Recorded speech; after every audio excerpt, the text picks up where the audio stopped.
The creation of the world and the fall of man. In the beginning, before time itself was measured, there was only God.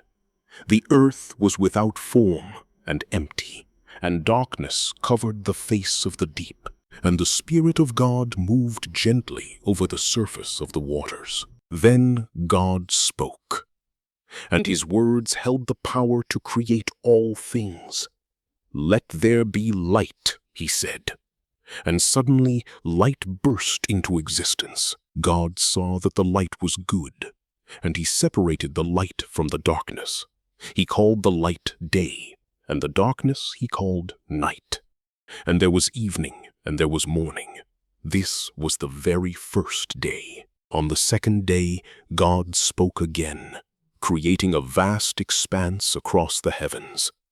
He separated the waters above from the waters below, and he called this expanse sky. And so the second day passed, as the heavens stretched wide above the deep. On the third day, God gathered the waters below into one place, and dry ground appeared. He called the dry ground land, and the gathered waters he called seas. And God saw that it was good. Then God said, "Let the land produce vegetation and every kind of plant." And the earth blossomed with grass, with seed-bearing plants, and trees of every kind. Fruit grew upon the branches, and the world began to bloom with life. On the fourth day, God filled the heavens with lights to mark the seasons. He made two great lights, the greater light to govern the day, and the lesser light to govern the night.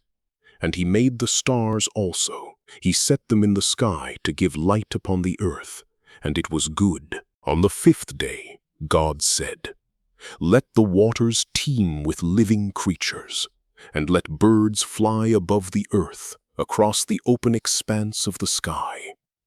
So God created the great sea creatures and every living thing that moves in the waters, and every winged bird took flight.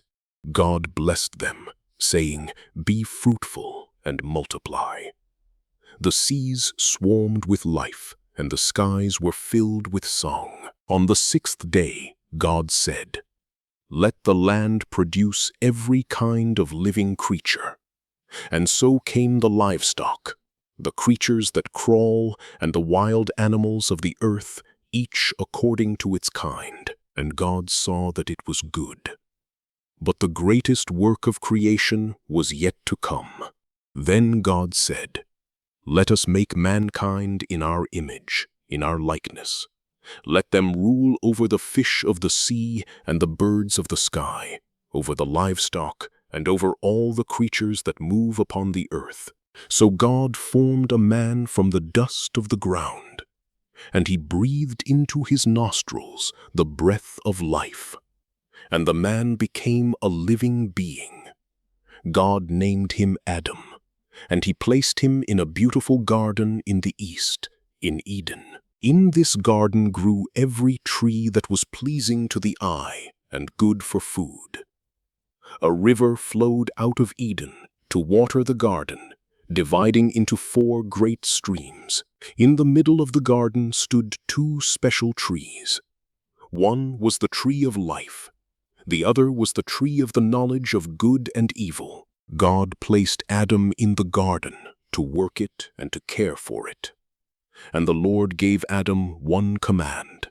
He said, "You are free to eat from any tree in the garden, but you must not eat from the tree of the knowledge of good and evil, for when you eat from it, you will surely die." Then the Lord God said, "It is not good for the man to be alone.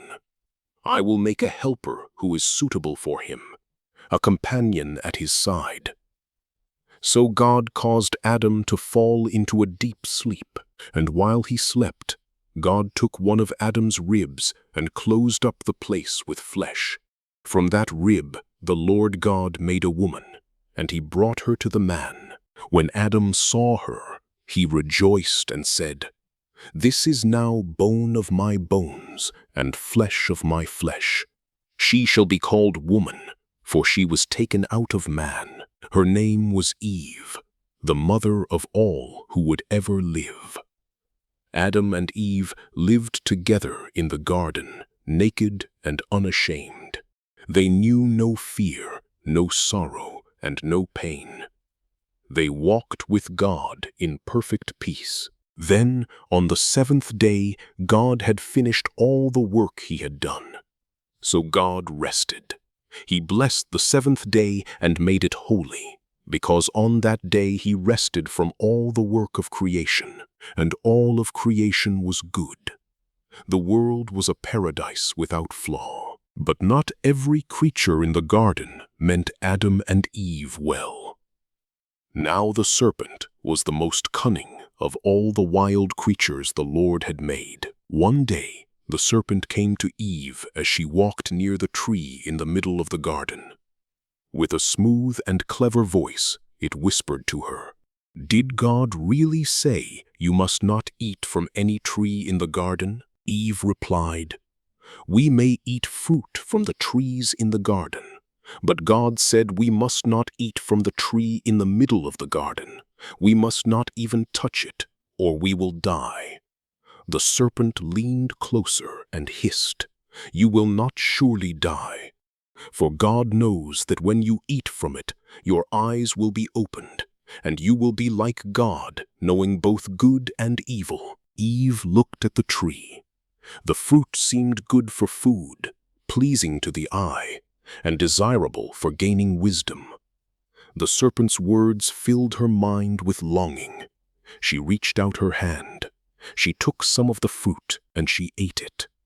Then she gave some to Adam, who was with her, and he ate it too. In that moment, everything changed. The eyes of them both were opened, and for the first time they realized that they were naked.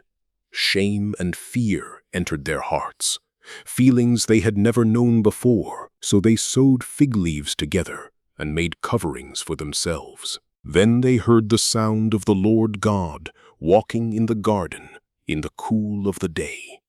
And Adam and his wife hid themselves among the trees, afraid to be seen. But the Lord God called out to Adam, "Where are you?" Adam answered, "I heard you in the garden, and I was afraid because I was naked, so I hid myself." And God asked, "Who told you that you were naked? Have you eaten from the tree that I commanded you not to eat from?" Adam answered, "The woman you put here with me, she gave me fruit, and I ate it." Then the Lord God said to the woman, "What is this you have done?" And Eve replied, "The serpent deceived me, and I ate." So the Lord God spoke to the serpent, "Because you have done this, you are cursed above all creatures. You will crawl on your belly, and you will eat dust all the days of your life. And I will put enmity between you and the woman, between your offspring and hers. He will crush your head, and you will strike his heel." To the woman he said, "I will greatly increase your pain in childbearing. With painful labor you will give birth to children." And to Adam he said, "Because you listened to your wife and ate from the forbidden tree, cursed is the ground because of you. Through painful toil you will eat from it. It will produce thorns and thistles for you, and you will eat the plants of the field. By the sweat of your brow you will eat your food until you return to the ground. For dust you are, and to dust you shall return." The perfect world they had known was now broken by sin. Yet even in judgment, God showed mercy. He made garments of skin for Adam and Eve, and he clothed them, covering their shame with his own provision. Then the Lord God said, "The man has now become like one of us, knowing good and evil. He must not be allowed to reach out and take from the tree of life and live forever."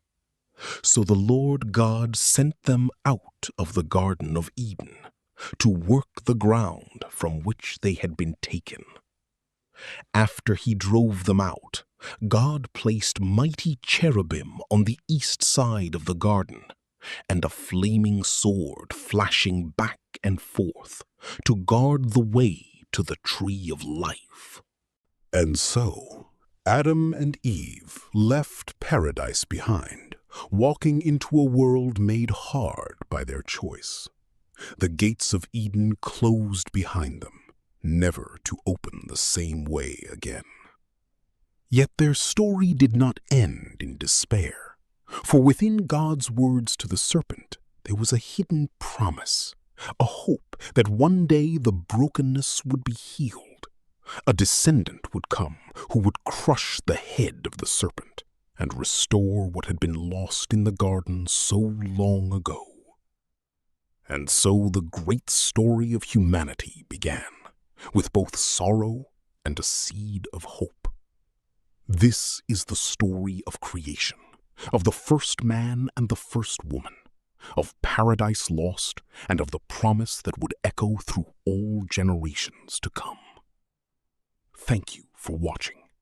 If this story touched your heart, please subscribe and join us next time as we continue our journey through the timeless stories of the Bible.